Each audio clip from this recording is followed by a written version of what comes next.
Hello and welcome to HBMs Crypto-Corner for Wednesday, January 22nd, 2025. We have quite a few things to talk about, so let's get started. First off, we have David Childers' Bigfoot encounter in an abandoned playground in Vicksburg, Mississippi. Or maybe it was near Vicksburg. Overview of the encounter. David Childers, co-founder of the Delta Paranormal Project, experienced an encounter while investigating reported Bigfoot sightings. Date unknown. Year unknown. I believe it was sometime in the early 2010s when this happened. Location, abandoned playground, Vicksburg. Land managed by unknown. Nearest town, Vicksburg. County, Warren County. State, Mississippi. Nearest landmark, unknown. Witness accounts. On an unspecified date, David Childers, the co-founder of the Delta Paranormal Project, reported a significant encounter with a creature that he believes to be Bigfoot. The incident occurred at an abandoned playground in Vicksburg, Mississippi, a location noted for numerous Bigfoot sightings dating back to the 1960s. During his investigation, Childers was taking photographs when he suddenly heard a rustling noise in the woods. Turning to look, he observed a shadowy figure that he estimated to be about 7 to 8 feet tall. Childers described the creature as having a grayish-brown furry coat. His immediate reaction was a mix of disbelief and fear. I'm sitting here thinking, okay, 1, what the heck was that? 2, I need to get out of here. Man, there's something out there, he stated during his recounting of the experience. Childers emphasized the significance of his sighting and expressed a strong desire to prove to the world that such creatures exist. He underscored his commitment to continue searching for Bigfoot and invited others to join him in these endeavors. His account adds to the growing collection of anecdotal evidence surrounding Bigfoot sightings in the region. Another witness, Cheryl Mitchell from McGee, Mississippi, also shared her experience of a Bigfoot encounter that took place in the spring of the previous year. She described the creature as tall, dark, and having stepped over her fence. With her background as an avid hunter, she confidently ruled out the possibility of it being a deer, highlighting the creature's distinctive characteristics that set it apart from common wildlife. Mitchell reflected on the reluctance of individuals to come forward with their own sightings, attributing it to the fear of ridicule and disbelief. Honestly, I think it's the fear of being ridiculed, made fun of, not being believed, she noted.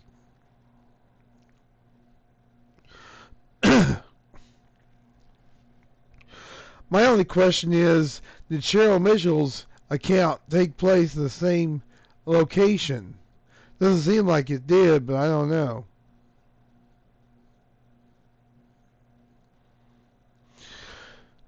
Now, this happened, Vicksburg is only about 100 miles from where I live, here in Cleveland, Mississippi. So, if Sasquatch do travel and migrate, as some speculate, then they must have a certain perimeter of territory that they travel.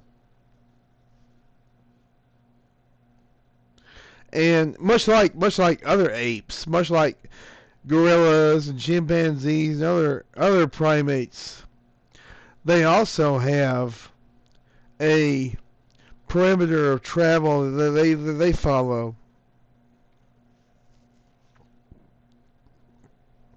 So I would imagine that Sasquatch do the same thing if they're primates, which, if we believe they're primates, which I believe they are, and I can imagine that they travel miles and miles and miles. I think they're well conditioned for it, though, to be quite honest. So,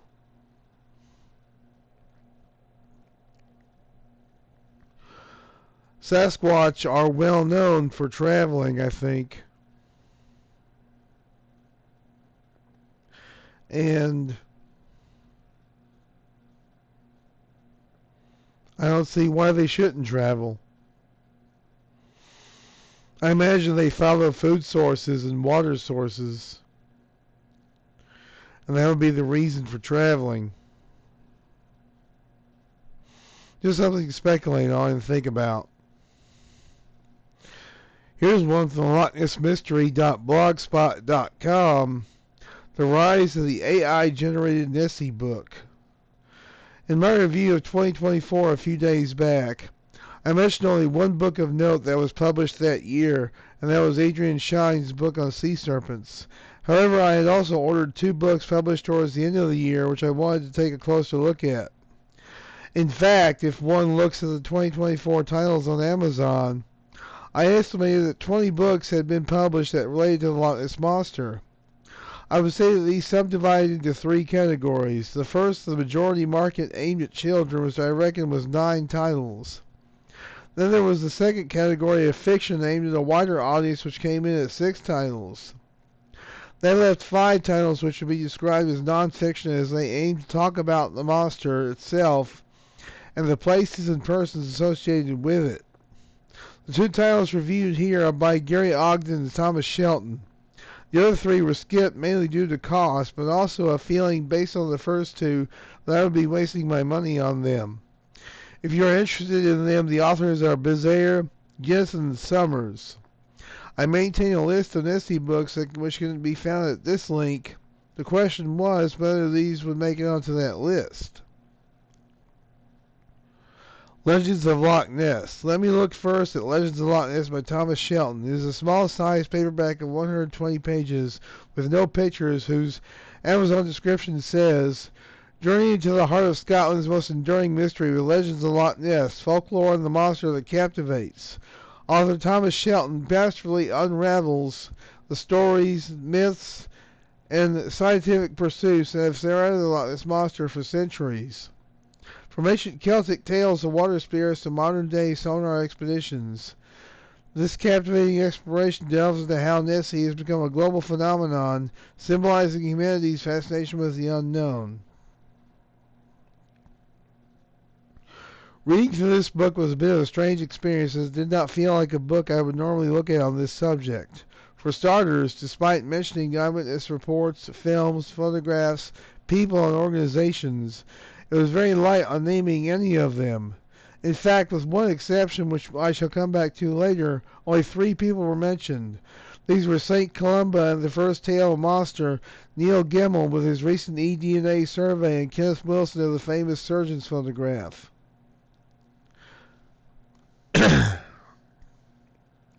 In terms of any discussion on an eyewitness event, only the surgeon's photograph got any extended text, which was all focused on how it was a hoax. As the book moved in and out of the subjects of cryptozoology, skepticism, folklore, culture, ecology, and tourism, there was a lot of general statements and little of the specific. Indeed, as one read through the 12 chapters, there was a good deal of repetition, as if each chapter was written by separate individuals without any cross-references to other chapters.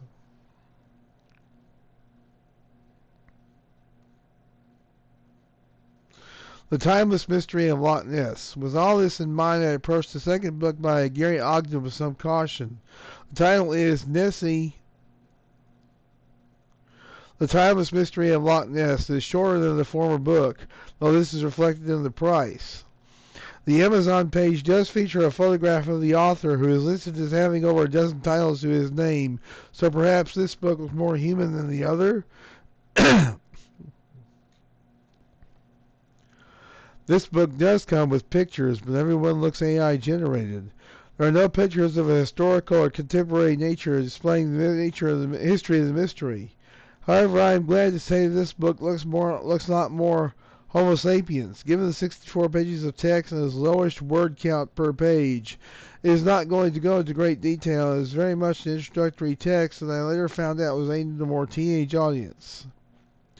Nevertheless, the text flows much better in this book, though it contains errors of varying degrees, such as the claim that there were further medieval references to the monster after St. Columba. Sadly, no further references to the monster between the 5th and 15th centuries are known. Ogden's handling of the Spicer land sighting has some errors. He says it occurred on the north side 882 road, whereas it actually happened on the quieter southern side road. He further states the creature appeared as they rounded a bend. It actually came into view as the Spicers were on a straight stretch of road. Apart from that, he is right in saying that this was the event that propelled the monster from a local to national and international sensation. So apparently both these books are a bit inaccurate and most likely not really worth picking up. The good old days. In terms of publication of the Loch Ness Monster for a younger audience, Tim Dinsdale's The Story of the Loch Ness Monster remains the archetypal book. It was first published in 1973 and had at least one other run in 1974. How do you compare two types of books from two different generations? They have their pros and cons, but the current world of self-publishing suffers from the lack of resources that Tim enjoyed. The errors highlighted today would not have got past a professional publishing house like Target. Likewise, the cover shows that publishers can call upon talented artists to render eye-candy covers that still remain with us to this day. Can the same be said of the plethora of AI-generated images today? Dinsdale's book is multiple times bigger and came with its glossy photo sections, a lot of sketches inserted between paragraphs.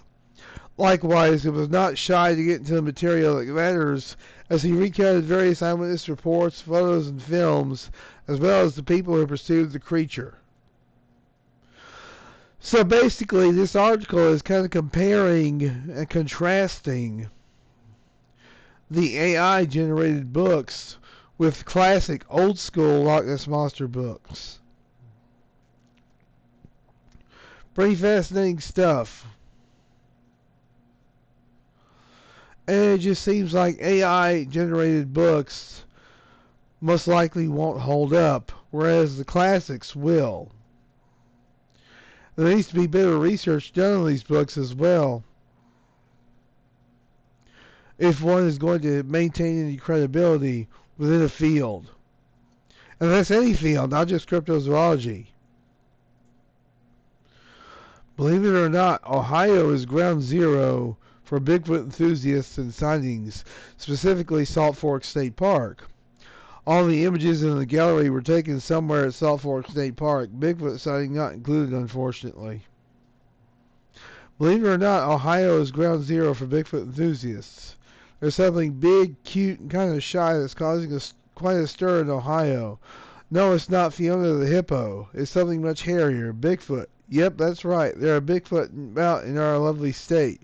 If you're lucky, you might be able to meet one for yourself. Much of the buzz is centered around Salt Fork State Park, about 3 hours east of Cincinnati. The dense forests and winding canyons in the park provide excellent habitat for Bigfoot. Google Bigfoot in Salt Fork State Park and you'll find all kinds of information.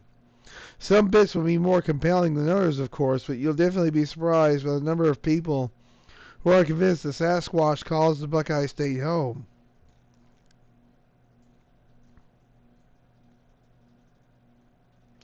I'm not going to read the entire article, but it's basically an article about Sasquatch / Bigfoot at the largest state park in the Buckeye State.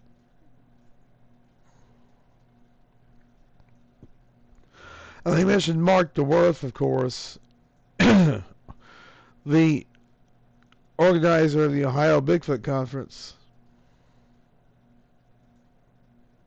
Speaking of the Ohio Bigfoot Conference, I don't know if I mentioned it, but the master of ceremonies is going to be Dr. Esteban Sarmiento, which I think is going to be pretty cool. I wonder if he's ever done MC duties before. If he has, I've never heard of it. If he hasn't, I'm looking forward to what kind of a job he does. I'm sure he'll do just fine. Hopefully folks got their rooms and cabins this last Wednesday, at Salt Fork. and they're able to attend the conference. Of course, I know there'll be those who will camp as well.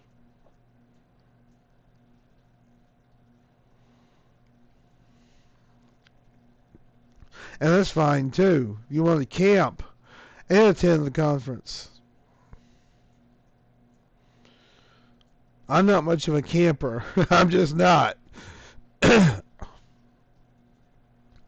So I prefer to stay in the lodge or in a cabin if necessary. But I am looking forward to the Ohio Bigfoot Conference in May 3rd of this year, 2025. And here's an interesting article, The Legend of Bigfoot, Salt Fork State Park. Introduction by Don Keating. Bigfoot, Sasquatch, Yeti, Ohio Grassman, whatever you choose to call it, really is all the same creature. Very big, hairy, and tall, averaging 6 to 8 feet tall, with footprints averaging 13 to 17 inches long. It has been rumored to live in Ohio since the mid-1700s. It has also been rumored to live in Ohio's largest state park, Salt Fork. Over 36 reported sightings have been reported to Don Keating of Newcomerstown since the middle 1980s. With a huge amount of alleged evidence coming from Salt Fork's borders, Keating decided to host the annual Bigfoot Conference at Salt Fork starting in 2005. So keep a keen eye open to the woodlines of Salt Fork State Park next time you visit this wonderful state treasure. It may be something other than a big buck you see standing along the woodline. It may be a Bigfoot. Why this location? The landscape of rural Guernsey County appears as a patchwork of forested hills, open meadows, and misty valleys threaded by numerous streams. At the heart of this region is Salt Fork State Park, encompassing the woodlands and fields flanking Salt Fork Reservoir. Many Bigfoot sightings throughout the years have been reported in the Salt Fork region.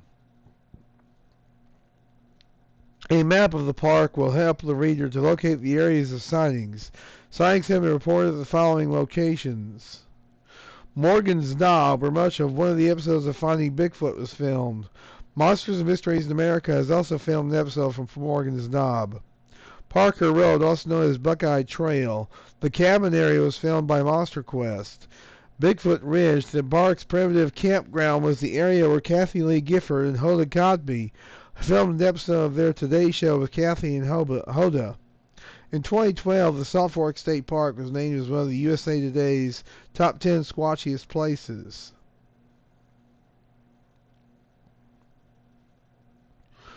Now, the annual Bigfoot Conference is not really a thing. Don held it once in 2015, and that was almost 10 years ago. But there's the Ohio Bigfoot Conference, held by Mark DeWerth. And the OBC is kind of an offshoot of Don Keating's conference.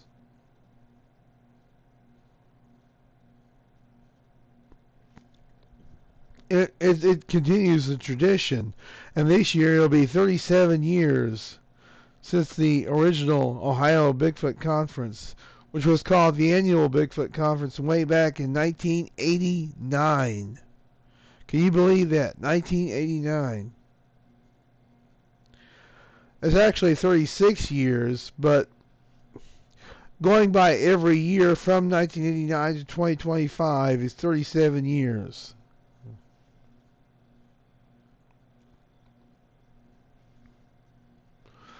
So it is the longest running Bigfoot conference in the United States. And it just keeps getting bigger and bigger every year, and better too. I'm looking forward to being there this year for the OBC. And speaking of the OBC, here's a conference about Don Keating's annual Bigfoot conference from 2002. Bigfoot conference slated for Saturday in Newcomerstown. This was when it was still held in Newcomerstown, Ohio. Newcomerstown. Don Keating went from Bigfoot skeptic to a believer in 1985. Keating started researching Bigfoot in July 1984. His research took him to County Road 33 in Guernsey County in September 1985. There he was investigating possible Sasquatch activities. I was about 4 miles south of Newcomerstown, Keating said, and I saw some movement in some goldenrod weeds. Keating said he saw a 9-foot tall, light-colored creature slowly walk through the weeds. It walked within 35 feet of me, Keating said. It stopped and walked away twice as fast as it had come down the hill. I had a camera hanging around my neck, and I never thought to take a picture. Keating then founded the Tri-State Bigfoot Study Group, which will host its 14th annual Bigfoot Conference / Bigfoot Expo Saturday.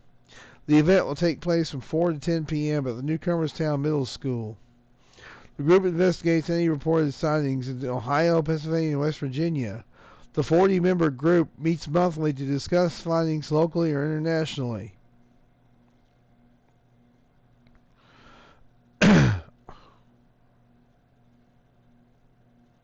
So, this is about one of Don King's conferences, one of his last conferences. No, I should say, one of his last conferences in Newcomerstown. Because starting in 2005, he had moved the conference to Salt Fork. And this year, 2025, will mark 20 years since the conference was moved to Salt Fork. It's only been held outside of Salt Fork once in the last 20 years, and that was in 2012. It was held in Cambridge that year. But other than that, it's been at Salt Fork for almost 20 years. So that's quite a record. It's a terrific and tremendous record, too, if you ask me. So, good on Don Keating and good on Mark Dorff. Now, here's something interesting. New DNA study of Loch Ness proposed. A geneticist who conducted an enlightening environmental DNA study of Loch Ness has proposed a sequel of sorts in the hopes of getting a better understanding of the creatures lurking there. In the late 2010s, Professor Neil Gemmell and a team of researchers collected 250 water samples from about the sizable site. These materials were subsequently sent to multiple labs where DNA was extracted and genetically sequenced to identify the animals of origin. While the study detected an array of creatures known to live at Loch Ness, the only possible suspect for the famed monster was an eel that had grown to gigantic proportions, and many found that theory to be tenuous at best. Now Gemmell hopes to conduct a new survey to dig deeper into the mystery. Reflecting on the 2018 project to the biotech company Illumina, the geneticist responded to critics that the study was too small by conceding that sampling a few hundreds of cubic liters of water is not much in a lake that is estimated to have something like 10 million. That said, he argued that the survey was a promising first step and put forward his ambitions for a second environmental DNA examination of the site using a wholly different method. The power is really unlocked when we go back and sample serially over time, he explained. Then we can see if things are changing and presumably develop a wealth of new data.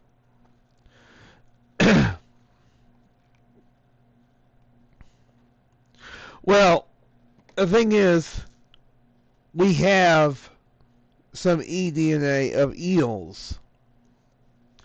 Could Nessie just be a large eel? I don't know, really.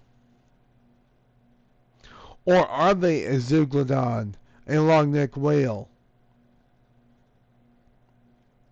But then how would whales live in freshwater environments? That's my only concern. Wouldn't whales need salt water to live, not fresh water? Unless the zeuglodon could live in fresh water, much like bull sharks could live in fresh water. They don't need salt water.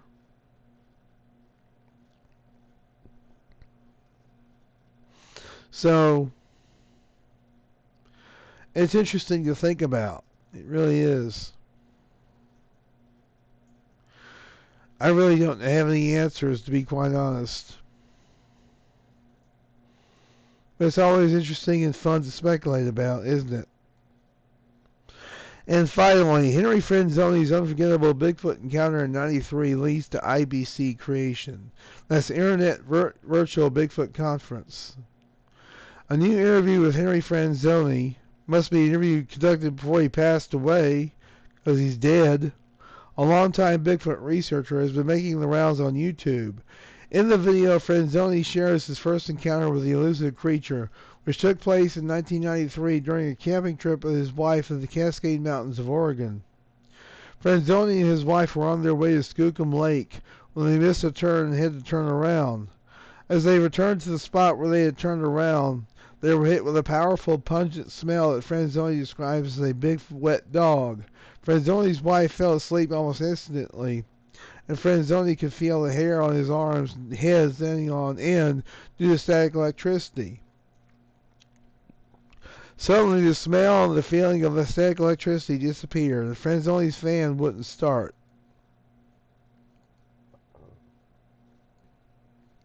They were forced to camp out in the van overnight, and when they were able to leave the next day, Franzoni knew he experienced something out of the ordinary.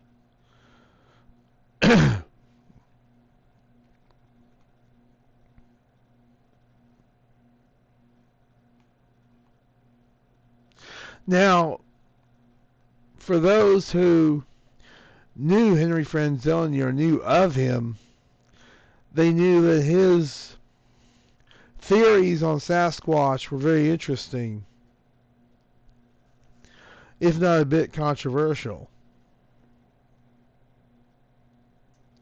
He was kind of into the woo a little bit,